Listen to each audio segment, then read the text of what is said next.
শুভ সকাল বন্ধুরা, তোমরা সবাই কেমন আছো? আশা করি বেশ ভালো আছো এবং সুস্থ আছো। আমিও মোটামুটি ভালো আছি, শরীরটা একটু খারাপ। যাই হোক, এখন ঘড়ির কাঁটায় বাজতেছে 9:30।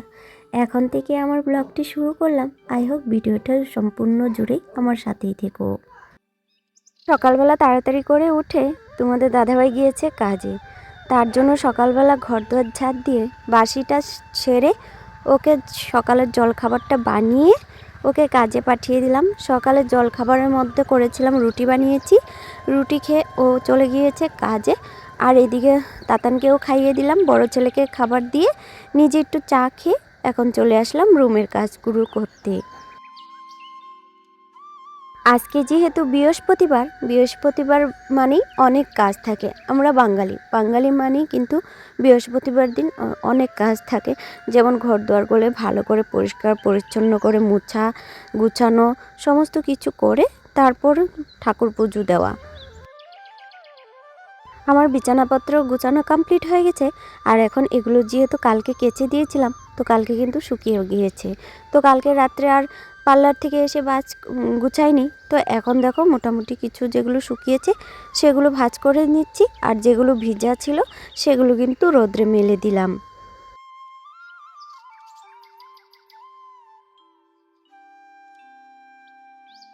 রুমটা পরিষ্কার করে গুছিয়ে ঝাঁট দিয়ে চলে আসলাম রান্নাঘরে। যেহেতু তোমাদের দাদাভাই বলেছে দুপুরে খেতে আসবে, তার জন্য ভাবলাম তাড়াতাড়ি করে রান্নাটা শেষ করি। তারপরে জানো তো, যেহেতু ভয়েস ওভারটা এখন দিচ্ছি, তারপরে কিন্তু ও খেতে আসেনি।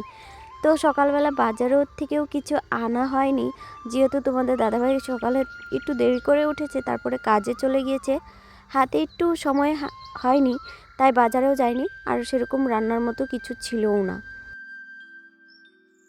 তাই আমাদের ওই সামনে একটা দোকান ছিল, সেখান থেকে ছেলেকে দিয়ে ডিম আনিয়েছি। তো আজকে ডিম দিয়ে আলু দিয়ে রান্না করব। অনেক দিন ধরে কিন্তু এটা রান্না হচ্ছিল না, যেহেতু তোমাদের দাদাভাই আসার পর থেকে ওই ডিম রান্নাটা একদমই হচ্ছিল না। যেহেতু ওরা বাইরে থাকে সবসময়, কিন্তু ওই ডিম আলু তারপরে ডাল সোয়াবিন এসব খেতে থাকে, তো তার জন্য কিন্তু বাড়িতে আসলে এসব একদমই পছন্দ করে না। তার জন্য কিন্তু রান্নাও করা হয় না। অনেক দিন পর কিন্তু আবার ডিম রান্না করছি। তো দেখো ডিমগুলো ভালো করে পরিষ্কার করে ধুয়ে নিয়েছি, যেহেতু আমি একসাথে সিদ্ধ করব আলু আর ডিম, তার জন্য ভালো করে আগে ডিমগুলো পরিষ্কার করে ধুয়ে নিয়েছি। তারপর দেখো আলুগুলো একসাথে দিয়ে আমি সিদ্ধ করে এখন পরিষ্কার করে ছুলে নিচ্ছি।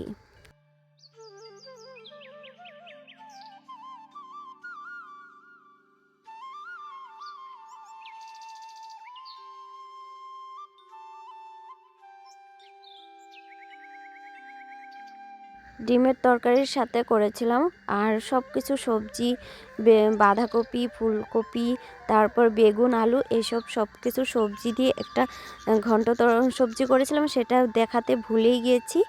তারপর দেখো আমি এখন ডিমগুলো ভালো করে ভেজে নিচ্ছি, আর এদিকে আমি পাটাত মশলাটাও করে নিচ্ছি। আমি অল্প পরিমাণে জিরা বেটে নিব, তার সাথে অল্প পরিমাণে শুকনো লঙ্কা বেটে নিব। শুকনো লঙ্কা বেটে দিলে তরকারির কালারটা সুন্দর আসে, ভালো লাগে দেখতে, তাই আর কি শুকনো লঙ্কাটা দেওয়া। যেহেতু আমি সবসময় বাটা মশলা পছন্দ করি, তাই কিন্তু আমি বেটেই খেতে ভালোবাসি। তো যাই হোক, এখন দেখো আমি তরকারিটাও নামিয়ে বসিয়ে দিলাম, আর ওইদিকে কিন্তু ভাতটাও হয়ে গেছে। তো ভাতটা আমি ওই সাইডে নামিয়ে রাখলাম। তো এদিকে দেখো পেঁয়াজ ফোড়ন দিয়ে আমি আলুগুলো একটু ভেজে নিয়েছি। তারপরে যেগুলো বাটা মশলা ছিল, বাটার মধ্যে জিরা, তারপর লঙ্কা, হলুদ, নুন এসব দিয়ে ভালো করে কষিয়ে এখন দিয়ে দিয়েছি জলটা ফুটে আসার পর আমি দিয়ে দিব ডিম। তোমরা ভাবছো একটা ডিম আমি কেন ভাজিনি? আমার বড় ছেলের জন্য, ও একটা ডিম সিদ্ধ খেতে চেয়েছে, তার জন্য ওর জন্য একটা ডিম সিদ্ধ রেখে দিলাম। আর বাকিগুলো যেগুলো ছিল সেগুলো আমি কিন্তু ঝোলে দিয়ে দিলাম। তো যাই হোক, তার সাথে কিন্তু একটু পেঁয়াজ বেটে দিয়েছি, সেটা আমি তোমাদের সাথে শেয়ার করতে পারিনি।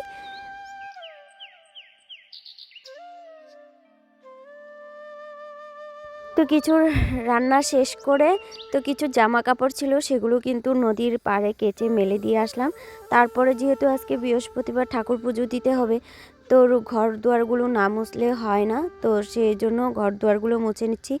আর আমার নাইটির দিকে একদমই তাকিও না, আজকে আমি ফলোই করিনি যে আমার নাইটিটা তখন একটা শব্দ হয়েছিল, মানে এতটা ধ্যান দিইনি যে পিছনে আমার নাইটিটা ছিঁড়ে গিয়েছে। আর পুরো ব্লগটা আমি শ্যুট করেছি এইভাবে, আমি জানো তো একবারও দেখিনি যে আমার নাইটিটা, ওই যে যখন বসছিলাম নদীর পাড়ে জামা কাপড় কাচতে, তখন এই যে ভালো করে বসতে গিয়ে এই নাইটিটা আমার ছিঁড়ে গিয়েছে। একটুকু বুঝতে পারিনি, আমি সম্পূর্ণ ব্লগ করেছি। তো যাই হোক, তো আর কিছু করার নেই, সেরকম তো আর ছিঁড়েনি, একটু ছিঁড়েছে। তো যাই হোক, তো সমস্ত ঘরদোয়ার মুছে এখন চলে আসলাম, স্নানটাও সেরে নিয়েছি। আর এদিকে তাতান ওর দাদাভাইয়ের গিটারটা যেহেতু বিছানায়, ওর জানো তো গিটারের ব্যাগটা একদম ছিঁড়ে গিয়েছে। ব্যাগটা আমাকে বলেছিল ঠিক করে দিতে, কিন্তু আমি সময়ে পাচ্ছিলাম না, তার জন্য আর ব্যাগটা ঠিক করা হচ্ছিল না, তাই গিটারটা এখানে রেখে দেওয়া হয়েছে। আর একটা গিটার কিন্তু ওই ব্যাগে, ওর দুটো গিটার, তো তার জন্য মানে একটু অসুবিধা হচ্ছিল, তাই বিছানাতে রেখে দিয়েছি, তারপরে ব্যাগটা ঠিক করে রাখবো। তো এদিকে তাতানি আর কি উঠে বিছানায় উঠে গিটারটা দেখছিল, মানে বাজাচ্ছিল। তো যাই হোক, এখন বৃহস্পতিবার ঠাকুরের ফুল টুল তুলে একদম বাসনপত্র মেজে ঠাকুরকে একটু সেবা দিয়ে নিচ্ছি। আর কোথায় যাবা? গুড্ডু বাড়ি কি করতে যাবা? কি কাজ করতে যাবা? আচ্ছা যাও, গুড্ডু বাড়ি কাজ করতে যাবে। জামা কাপড় না আছে। ও সবাইকে শুভ বিকাল, এখন বাজে প্রায় বিকাল। আর ঠাকুর পুজো দিয়ে খাওয়া দাওয়া করে তাতানকে ঘুম পাড়িয়েছিলাম, আর আমার ভালো লাগছিল না, তাই দেখো আজকে কিন্তু পার্লারেও যাইনি। এতটা শরীর খারাপ, কি বলবো, এই গলার আওয়াজ কি বলবো, তোমরা বুঝতে পারছো। কালকে কোনো ব্লগ দিইনি, কালকের অবস্থা ভীষণ খারাপ ছিল, আর একটুকু ভালো লাগছিল না। কালকে প্রচণ্ড মাথা ব্যথা, গলা ব্যথা এরকম লাগছিল, তাই কোনো ব্লগ করিনি। তো আজকে হলো বৃহস্পতিবার, তো এখন বিকাল বাজে প্রায় 4:30 বাজে। দেখো এখানে তেল রান্না করার সময় তেল ছিটে দেখো জায়গাটা পড়ে গেছে। তো যাই হোক, এখন তাতান ঘুম থেকে উঠলো, তো ওকে খাইয়ে দিলাম। তো পাশের বাড়ি একটা কাকার সাথে গেল ওর। আর এদিকে আমি তো যাব নদীর পাড়ে, কিছু অল্প জামা কাপড় মেলে দিয়ে আসছিলাম কেচে, তো সেগুলো আনতে যাব। তো ভাবলাম তোমাদের সাথে একটু কথা বলে নিই। তো আশা করি তোমরা খুব ভালোই আছো। আর এখন আর তাতানের বাবা বাড়িতে নেই, তো ও গেছে কাজে। সকালবেলা রুটি বানিয়েছিলাম, সেগুলো খেয়ে ও কাজে গিয়েছে। আর দুপুরে আসবে বলছিল খাওয়ার জন্য, কিন্তু ও আসেনি খাওয়ার জন্য। তো একটু আগেই ফোন করেছিলাম যে তুমি কেন আসেনি খাওয়ার জন্য, তো বলছে না ওখানেই বলে খাওয়া দিয়েছে, তাই আসেনি। তো যেহেতু ওর একটা বন্ধুর বাড়ি, আর বন্ধুর বাড়ি প্লাস ও একটা ইউটিউবার, বিশাল একদম মিলিয়ন ওর সাবস্ক্রাইবার আছে। ও আমার বরের বন্ধু হয়, ওর অনেক সাবস্ক্রাইবার, একটা নিউজ চ্যানেল, অবশ্যই একটা নিউজ চ্যানেল, আর একটা এমনি বাংলা সমস্ত কিছু হয় ওগুলো চ্যানেল। তো একটা 1 মিলিয়ন পার করেছে সাবস্ক্রাইবার।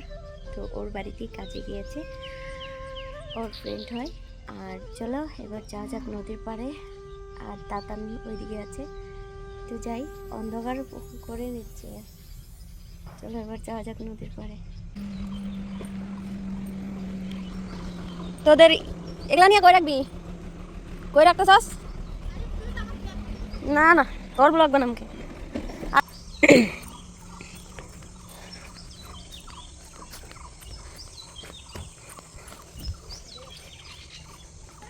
তো এখন যেহেতু সন্ধ্যার দিকে প্রায় এখন 4:30 বাজে, তো জামা কাপড়গুলো দুপুরে আর কি মেলে দিয়ে গিয়েছিলাম কেচে, তো এখন নিতে আসলাম। আর এখানে এসে কিন্তু আজকে দুটো রিলসও বানিয়েছিলাম, যেহেতু লোকজন ছিল না তাই। আর দেখো মাসকলাইগুলো দেখতে কি সুন্দর হয়েছে।